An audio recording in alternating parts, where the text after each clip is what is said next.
আসসালামু আলাইকুম, welcome back to my channel Tamanna's cooking tips and tricks সহ আজকে আমি আপনাদের তৈরি করে দেখাবো কিভাবে পারফেক্টভাবে ঝরঝরে পোলাও রান্না করবেন। পুরো ভিডিওটা দেখবেন কারণ আমি রান্নার মাঝে মাঝেই টিপসগুলো শেয়ার করব। চলুন তাহলে দেখে আসি কিভাবে রান্না করবেন।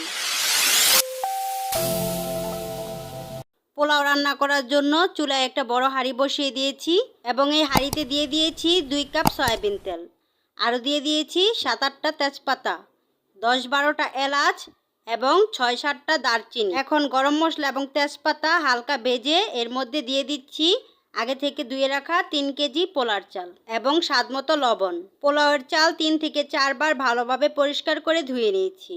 এবার এই পোলার চাল ভালোভাবে তেলের মধ্যে ভেজে নেব। চালটা ভালোভাবে ভেজে নিলে পোলাও রান্না ঝরঝরে হবে। চুলার জাল মিডিয়াম হাইতে রেখে চাল ভেজে নেবেন। আপনারা যদি 1 কেজি চালের পোলাও রান্না করেন তাহলে পানি ব্যবহার করবেন 1.5 কেজি। তাহলে 1 কেজি পানি দিবেন, 1/2 কেজি দুধ দিবেন। দুধ অবশ্যই জাল দিয়ে নেবেন।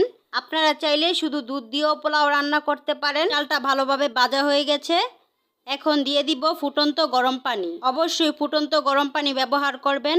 আমি যেহেতু 3 কেজি চালের পোলাও রান্না করছি তাই আমি ফুটন্ত গরম পানি দিয়েছি 4.5 কেজি।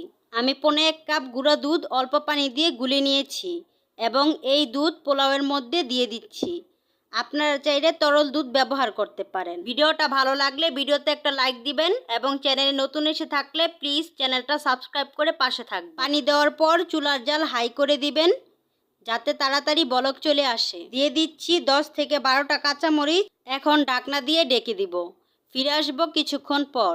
ফিরে এসেছি কিছুক্ষণ পর। পোলাও যখন এরকম অবস্থায় চলে আসবে, অর্থাৎ চাল এবং পানি যখন সমান সমান হয়ে যাবে, তখন হাঁড়ির নিচে তাওয়া দিয়ে দিবেন এবং চুলার জাল লো করে দিবেন। তাহলে পোলাওর নিচে পোড়া লাগবে না। আবারও ঢেকে দিব। ফিরে আসবো আরও কিছুক্ষণ পর ফিরে এসেছি। এখন ভালোভাবে পোলাও নেড়ে দিব। অনেক সময় দেখবেন পোলাও অথবা বিরিয়ানি রান্না করলে চাল 5 ফোঁটা থাকে, অর্থাৎ কিছু চাল সিদ্ধ হয়েছে আবার কিছু চাল আধা সিদ্ধ হয়েছে।